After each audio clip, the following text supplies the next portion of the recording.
പുതിയൊരു വീഡിയോയിലേക്ക് എല്ലാവർക്കും സ്വാഗതം. അപ്പോൾ രാവിലെ എണീറ്റപ്പോഴേ വളരെ വിഷമത്തോടെയുള്ള ഒരു കാഴ്ചയാണ് ഗൈസ് കണ്ടത്. നമ്മുടെ വീട്ടിലുണ്ടായിരുന്ന എല്ലാ മീനും ചത്തുപോയി. ഇപ്പോൾ ഒന്ന് മാത്രമേ ഉള്ളൂ, ഒരു ഗോൾഡ് ഫിഷ് മാത്രമേ ഉള്ളൂ. വേറെ റൂമിൽ സെപ്പറേറ്റ് ബൗളിൽ 2 ഫൈറ്റർ ഫിഷിനെ ഇട്ടിട്ടുണ്ട്. അപ്പോൾ അതും കൂടെ ഉണ്ട് കേട്ടോ. ഫൈറ്റർ ഫിഷിനെ സെപ്പറേറ്റ് ആക്കി രണ്ടും കൂടെ ഒരുമിച്ചിരുന്നാൽ ഒന്നൊന്നിനെ കൊല്ലും. അതുകൊണ്ടാണ് പിന്നെ മാറ്റിയിട്ടിരിക്കുന്നത്. ഒത്തിരി മീനുണ്ടായിരുന്നു, ഇപ്പോൾ ലാസ്റ്റ് ഇത്രയേ ഉള്ളൂ കേട്ടോ. അപ്പോൾ രാവിലെ എണീറ്റപ്പോഴത്തേക്കും കണ്ട കാഴ്ചയാണ്. അപ്പോൾ അത് നിങ്ങളടുത്തും കൂടെ ഷെയർ ചെയ്യാൻ തോന്നി. അപ്പോൾ ഇന്നത്തെ വീഡിയോ എന്ന് പറഞ്ഞാൽ ക്ലീനിങ് ഡേ ആണ്. എൻ്റെ റൂം ക്ലീനിങ് ഡേ ആണ് കേട്ടോ. ചിങ്ങ ഒന്ന് വരുമല്ലേ, അപ്പോൾ വീടൊക്കെ ഒന്ന് അടിച്ച് വൃത്തിയാക്കാമെന്ന് വിചാരിച്ചു. ഓൾറെഡി ക്ലീൻഡ് ആയിരുന്നു. കർക്കിടക തലേ ദിവസം ഫുൾ അടിച്ച് വാരി വൃത്തിയാക്കിയതാണ്. പക്ഷേ ചിങ്ങ ഒന്ന് പുതുവത്സരമല്ലേ, ഒന്നുകൂടി ഒന്ന് അടിച്ച് വൃത്തിയാക്കി തുടയ്ക്കാമെന്നൊക്കെ വിചാരിച്ചു. രാവിലെ കുളിച്ചായിരുന്നു, കാരണം പീരീഡ്സ് ആയി. ഡേ 2 ഓഫ് പീരീഡ്സ് ആണ്. അപ്പോൾ രാവിലെ തന്നെ കുളിച്ചില്ലെങ്കിൽ എനിക്കെന്തോ ഇഷ്ടം പോലെയാണ്. വയറുവേദന ഉണ്ട് കേട്ടോ, ചെറുതായിട്ടുണ്ട്. അപ്പോൾ വയറുവേദന എടുത്തുകൊണ്ട് തന്നെ കുറച്ച് നേരം കിടന്ന് ഉറങ്ങി എണീച്ചിട്ട് പിന്നെ ഒരു 3 മണിയൊക്കെ ആയപ്പോഴാണ് ഞാൻ ക്ലീനിങ് സ്റ്റാർട്ട് ചെയ്തത്. ആദ്യം വലയൊക്കെ അടിക്കാമെന്ന് വിചാരിച്ചു. പിന്നെ ഓൾറെഡി ക്ലീൻഡ് ആയിരുന്നു, വലയില്ല, ചെറുതായിട്ട് മാത്രമേ ഉണ്ടായിരുന്നുള്ളൂ. അപ്പോൾ അതൊക്കെ ഒന്ന് വൃത്തിയാക്കിയാണ്. ആ ഡോറിൻ്റെ സൈഡിലൊക്കെ ഉണ്ടായിരുന്നു കേട്ടോ. വീട് വൃത്തിയാക്കണതേ പിടിച്ച പണിയാണ്. അതുകൊണ്ട് കൂടെ തന്നെ എനിക്ക് ഭയങ്കര മടിയാണ് ചെയ്യാൻ വേണ്ടിയിട്ട്. പിന്നെ എന്തെങ്കിലും വിശേഷപ്പെട്ട ദിവസം വരുമ്പോൾ മാത്രമേ ക്ലീനിങ് ചെയ്യാറുള്ളൂ. ചിങ്ങ ഒന്നല്ലേ, അപ്പം വീടൊക്കെ നല്ല വൃത്തിയാക്കണ്ടേ. ആടി കളഞ്ഞ് ആവണിയെ വരുത്തണല്ലേ. അപ്പോൾ ആ ഒരു രീതി നമ്മൾ പണ്ടോട്ടേ ചെയ്ത് വരണയാണ്. പീരീഡ്സ് ആയതുകൊണ്ട് തുടക്കമാണ്, അപ്പോൾ ക്ലീൻ ചെയ്യേണ്ട കാര്യമില്ല.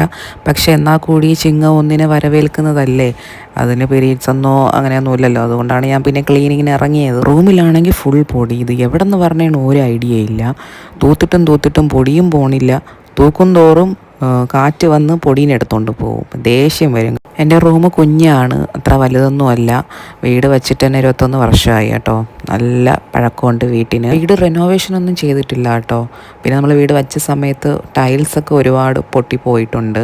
അപ്പോൾ അതൊക്കെ ഒന്ന് റീപ്ലേസ് ചെയ്തിട്ടുണ്ട്. മുകളിൽ മാത്രം, താഴെ കുഴപ്പമൊന്നുമില്ല. പിന്നെ ടെറസിൽ ഷീറ്റ് അടിച്ചായിരുന്നു, ഈ തുണികളൊക്കെ ഇട്ട് പെട്ടെന്ന് ഉണങ്ങി കിട്ടാൻ വേണ്ടിയിട്ട്. ഇപ്പം മഴയായാലും ഷീറ്റ് അടിച്ചാൽ അവിടെ തന്നെ തുണികൾ നമുക്ക് ഇട്ടിട്ടങ്ങ് ഇരിക്കാം. ഇത് പണ്ടൊക്കെ ആയിരുന്നപ്പോഴത്തേക്കും മഴ പെയ്ത ഒറ്റ ഓട്ടമാണ്. പിന്നെ ടെറസിൽ പോകാൻ മടിച്ച് നമ്മൾ താഴെയാണ് വിരിച്ചിടുന്നത്. അപ്പോൾ അതൊക്കെ ബുദ്ധിമുട്ടായതുകൊണ്ട് തന്നെ പെട്ടെന്ന് ഷീറ്റ് അടിച്ച്. മുകളിൽ 3 റൂമും പിന്നെ ബാത്റൂം കോമൺ ആണ്.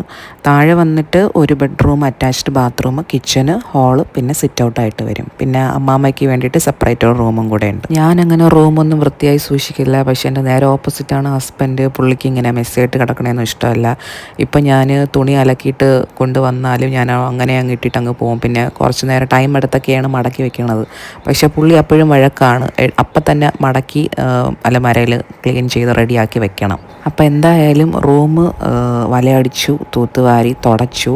പിന്നെ ബെഡ്ഷീറ്റ് മാറ്റുന്നില്ല കേട്ടോ. ബെഡ്ഷീറ്റ് പഴയത് തന്നെയാണ്, കാരണം പീരീഡ്സ് ആയതുകൊണ്ട്.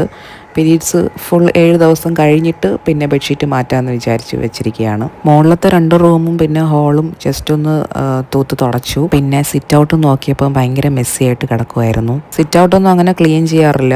അപ്പോൾ നോക്കിയപ്പോൾ ഫുൾ മെസ്സി ആയിട്ട് കിടക്കുന്നു. അങ്ങനെ അമ്മ വന്നു ക്ലീൻ ചെയ്യാൻ സ്റ്റാർട്ട് ചെയ്തപ്പോൾ പൂച്ചക്കുട്ടികൾ, നമ്മൾ സൗണ്ടൊന്നും കേട്ടില്ല കേട്ടോ, അങ്ങ് അറ്റത്ത് പോയി പ്രസവിച്ചിട്ടിരിക്കുന്ന ഒരു പൂച്ച, 2 പൂച്ചക്കുട്ടികൾ. പിന്നെ അത് ക്ലീൻ ചെയ്തെടുക്കാൻ തന്നെ 1 മണിക്കൂർ എടുത്തു.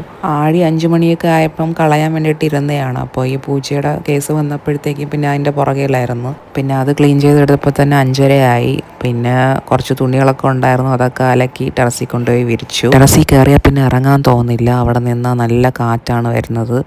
ഇപ്പോൾ ചൂട് കുറച്ച് കൂടുതലാണ്, മഴയൊന്നും അങ്ങനെ പെയ്യുന്നില്ല. ടെറസിൽ നിന്ന് കുറച്ച് നേരം കാറ്റൊക്കെ കൊണ്ടിട്ട് പിന്നെ 6 മണിക്ക് മുന്നേ ആയിട്ട് ആടി കളയണമല്ലോ. പിന്നെ അമ്മ പോയി ആടി കളഞ്ഞു, കുളിച്ച്. അങ്ങനെ വീടെല്ലാം സെറ്റാക്കി പുതുവത്സരത്തിന് വരവേക്കാൻ വേണ്ടി റെഡിയായി. അപ്പോൾ ഗൈസ്, ഇന്നത്തെ ഒരു കുട്ടി വ്ളോഗ് ഇത്രയേ ഉള്ളൂ. വീഡിയോ ഇഷ്ടപ്പെട്ടാൽ please to like, share and subscribe. അടുത്ത ഒരു നല്ല വീഡിയോ ആയിട്ട് വീണ്ടും കാണാം. Take care all. Bye by.